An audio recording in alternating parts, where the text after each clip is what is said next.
അതിജീവിതയെ അധിക്ഷേപിച്ചുവെന്ന കേസിൽ രാഹുൽ ഈശ്വറിന് ജാമ്യമില്ല. Thiruvananthapuram additional chief judicial magistrate കോടതി രാഹുലിന്റെ ജാമ്യാപേക്ഷ തള്ളി. പ്രതി സ്ഥിരം കുറ്റവാളിയെന്നും മുൻപും അതിജീവിതകളുടെ ഐഡന്റിറ്റി വ്യക്തമാക്കിയ കേസുകളുണ്ടെന്നുമായിരുന്നു ജാമ്യാപേക്ഷയെ എതിർത്തുള്ള പ്രോസിക്യൂഷന്റെ വാദം. രാഹുൽ ഈശ്വർ അതിജീവിതയെ ഭീഷണിപ്പെടുത്തിയെന്ന് റിമാൻഡ് റിപ്പോർട്ടിൽ പറയുന്നു. ജയിലിൽ നിരാഹാര സമരമെന്നാണ് രാഹുൽ ഈശ്വറിന്റെ പ്രതികരണം. സത്യാഗ്രഹത്തിലേക്ക് പോവാണ്, ഞാൻ ജയിലിൽ നിരാഹാര സമരത്തിലേക്ക് പോവാണ്. പച്ച കള്ളമാണ് ഈ കേസ്. ജയിലിൽ നിരാഹാര ഷഫീദ് റാവുത്തർ വിശദാംശങ്ങളുമായി. ഷഫീദ്, അതിശക്തമായ വാദമുഖങ്ങളാണ് പ്രോസിക്യൂഷന്റെ ഭാഗത്തു നിന്നുണ്ടായത്. എന്നാൽ ഇത് അറസ്റ്റ് ചെയ്ത നടപടി പോലും നിയമപരമായി അല്ല എന്നൊക്കെ പറഞ്ഞുകൊണ്ട് അതിനെ പ്രതിരോധിക്കാൻ രാഹുൽ ഈശ്വറിന്റെ അഭിഭാഷകൻ ശ്രമിച്ചു. എന്നാൽ കോടതി ഇപ്പോൾ പറഞ്ഞിരിക്കുന്നത് കുറ്റം ആവർത്തിക്കാൻ സാധ്യതയുണ്ട് എന്നതുൾപ്പെടെയാണ്. എന്താണ് കോടതി വ്യക്തമാക്കിയ കാര്യങ്ങൾ?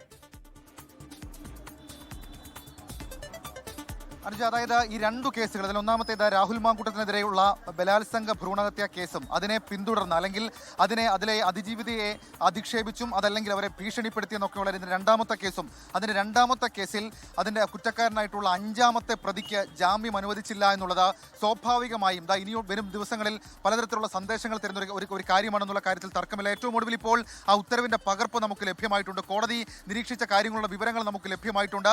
വളരെ ഗൗരവമുള്ള സംഭവമാണ്, നടക്കമുള്ള കാര്യങ്ങളാണ് ഇതുമായി ബന്ധപ്പെട്ട കോടതി ഇപ്പോൾ നിരീക്ഷിച്ചത് എന്നുള്ളതാണ് ഏറ്റവും ശ്രദ്ധേയമായിട്ടുള്ള കാര്യം. ആ ഉത്തരവിന്റെ പകർപ്പിൽ, അതായത് അഡീഷണൽ ചീഫ് ജുഡീഷ്യൽ മജിസ്ട്രേറ്റ് കോടതിയുടെ ഉത്തരവിന്റെ പകർപ്പിൽ പറയുന്ന ഏറ്റവും പ്രധാനപ്പെട്ട കാര്യങ്ങളിലൊന്ന് പ്രതിക്ക് ജാമ്യം രാഹുൽ കുറ്റം ആവർത്തിക്കാൻ സാധ്യതയുണ്ട് എന്നുള്ള കാര്യമാണ് പ്രധാനമായും ഉന്നയിക്കുന്നത് എന്നുള്ളതാണ് ഏറ്റവും പ്രധാനപ്പെട്ട കാര്യം. അതിന്റെ അവസാനത്തെ പാരഗ്രാഫിൽ നമുക്ക് കാണാൻ സാധിക്കും കോടതി എടുത്തു പറയുന്ന ചില കാര്യങ്ങളുണ്ട്. അതിൽ ഏറ്റവും പ്രധാനം, investigation the case has just started, അതായത് ഈ കേസിന്റെ അന്വേഷണം ആരംഭിച്ചതേ ഉള്ളൂ.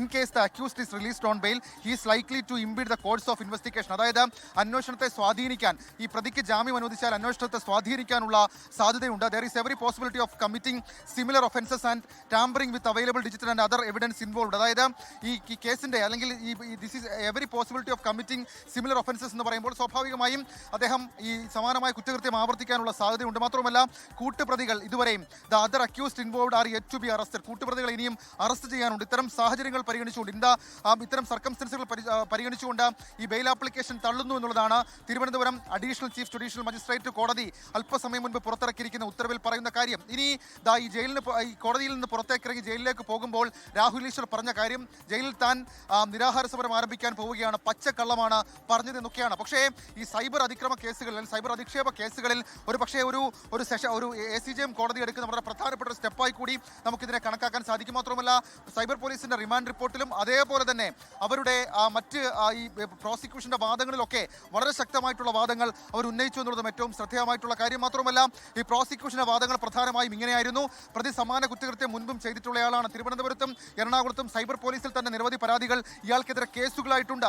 അതിജീവിതയെ വീണ്ടും അപമാനിക്കാൻ ശ്രമിക്കും, കുറ്റകൃത്യത്തിന് ഉപയോഗിച്ച ഇലക്ട്രോണിക് ഡിവൈസുകൾ പിടിച്ചെടുക്കണം, ഇയാൾ അന്വേഷണത്തോട് സഹകരിച്ചില്ല, ഇന്ന് ഹാജരാകാൻ, ഇന്ന് നോട്ടീസ് നൽകാൻ വേണ്ടി ഇന്നലെ അന്വേഷണ സംഘം പോയപ്പോൾ അതുമായിട്ട് സഹകരിച്ചില്ല, അതുകൊണ്ടാണ് കസ്റ്റഡിയിലേക്ക് എടുത്തത്. മാത്രമല്ല ഇയാളുടെ ഇലക്ട്രോണിക് ഗാഡ്ജറ്റ്സിന്റെ പ്രധാനപ്പെട്ട ഇലക്ട്രോണിക് ഗാഡ്ജറ്റ്സ് ആയിട്ടുള്ള ലാപ്ടോപ്പ് അത് ഒളിപ്പിക്കുന്നു, അത് പോലീസിന് കണ്ടെത്താതിരിക്കാൻ ഒളിപ്പിക്കുന്നു എന്നൊക്കെയുള്ള കാര്യങ്ങൾ ഇയാൾ സമൂഹ മാധ്യമങ്ങളിൽ തന്നെ പോസ്റ്റ് ചെയ്തിട്ടുണ്ടെന്നൊക്കെയുള്ള വളരെ പ്രധാനപ്പെട്ട വാദങ്ങൾ അത് പ്രോസിക്യൂഷന്റെ ഭാഗത്ത് നിന്നുണ്ടായി എന്നുള്ളതാണ് ഏറ്റവും ശ്രദ്ധേയമായിട്ടുള്ള കാര്യം. കൂട്ടുപ്രതികളെ അറസ്റ്റ് ചെയ്യണമെന്ന് പ്രോസിക്യൂഷനും വാദിച്ചിരുന്നു. ഏതായാലും ഇക്കാര്യത്തിൽ ഈ റിമാൻഡ് റിപ്പോർട്ടിലും വളരെ പ്രധാനപ്പെട്ട ചില കാര്യങ്ങൾ പറഞ്ഞു. അത് കേവലം അധിക്ഷേപം എന്നതിനപ്പുറത്തേക്ക് രാഹുൽ ഈശ്വർ അതിജീവിതയെ ഭീഷണിപ്പെടുത്തിയെന്നാണ് റിമാൻഡ് റിപ്പോർട്ടിൽ പറഞ്ഞിരിക്കുന്ന കാര്യം. അങ്ങനെ പലതരത്തിലുള്ള കാര്യങ്ങളും ശക്തമായിട്ടുള്ള വാദപ്രതിവാദങ്ങളും പരിഗണിച്ചുകൊണ്ടാണ് കോടതി ഇപ്പോൾ Thiruvananthapuram additional chief judicial magistrate കോടതി രാഹുൽ ഈശ്വറിന്റെ ജാമ്യം തള്ളിയത്. അല്പസമയത്തുള്ള അദ്ദേഹം ജയിലിലേക്ക് എത്തും, ജയിലിൽ നിരാഹാര സമരം നടത്തുമെന്നാണ് രാഹുൽ ഈശ്വർ ഇപ്പോൾ പറഞ്ഞിരിക്കുന്നത്.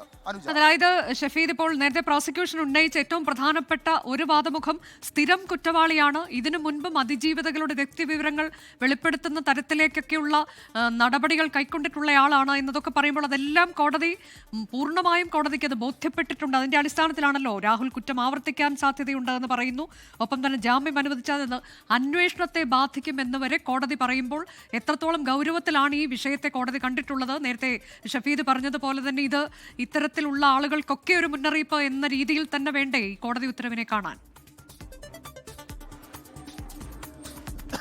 അനുജ, ഉറപ്പായിട്ടും. കാരണം 5-ാം പ്രതിയാണ് രാഹുൽ ഈശ്വർ. നമുക്കറിയാം ഈ കേസിൽ അതിന് തൊട്ട് മുൻപുള്ള 4-ാം പ്രതി കോൺഗ്രസിന്റെ പ്രധാനപ്പെട്ട നേതാവായിട്ടുള്ള സന്ദീപ് വാര്യരാണ്. അദ്ദേഹം സെഷൻസ് കോടതിയിൽ ഇന്ന് മുൻകൂർ ജാമ്യാപേക്ഷ തേടിയിരുന്നു. ആ കാര്യത്തിലടക്കം ഇനി കോടതി എടുക്കാൻ പോകുന്ന നിലപാട് എന്താണ് എന്നുള്ള കാര്യം നമുക്ക് ഈ രാഹുൽ ഈശ്വറിന്റെ ജാമ്യം തള്ളുന്ന കോടതി ഉത്തരവിൽ മനസ്സിലാക്കാൻ കഴിയും. കാരണം കോടതി ഇതിനെ ഗൗരവമായി കാണുന്നു എന്നുള്ളത് തന്നെയാണ് ഇതിൽ ഏറ്റവും പ്രധാനപ്പെട്ട കാര്യം. മാത്രവുമല്ല, ഇതിനോടകം തന്നെ സൈബർ പോലീസ് ഇന്നലെ ഉച്ച മുതൽ ശേഖരിച്ച തെളിവുകളും ഇതിൽ ഏറ്റവും നിർണായകമായി. കാരണം രാഹുൽ മാങ്കൂട്ടത്തിൽ ചില വീഡിയോകൾ അത് അദ്ദേഹത്തിന്റെ തന്നെ എന്ന് ഉറപ്പിക്കാൻ കഴിയുന്ന IP അഡ്രസ്സിൽ നിന്നും അപ്ലോഡ് ചെയ്തത് ഫേസ്ബുക്ക്, അതേപോലെ തന്നെ ഇൻസ്റ്റഗ്രാം, യൂട്യൂബ്, ഇതിൽ മൂന്നിലും അപ്ലോഡ് ചെയ്തത്. ലോകത്തെവിടെയായാലും ഏത് സമയത്തും 24 വാർത്തകളും ഓഗ്മെന്റഡ് റിയാലിറ്റി പാക്കേജുകളും എക്സ്പ്ലെയിനറുകളും വിശദമായി കാണാൻ ഞങ്ങളുടെ യൂട്യൂബ് ചാനൽ നിങ്ങൾക്ക് സബ്സ്ക്രൈബ് ചെയ്യാം.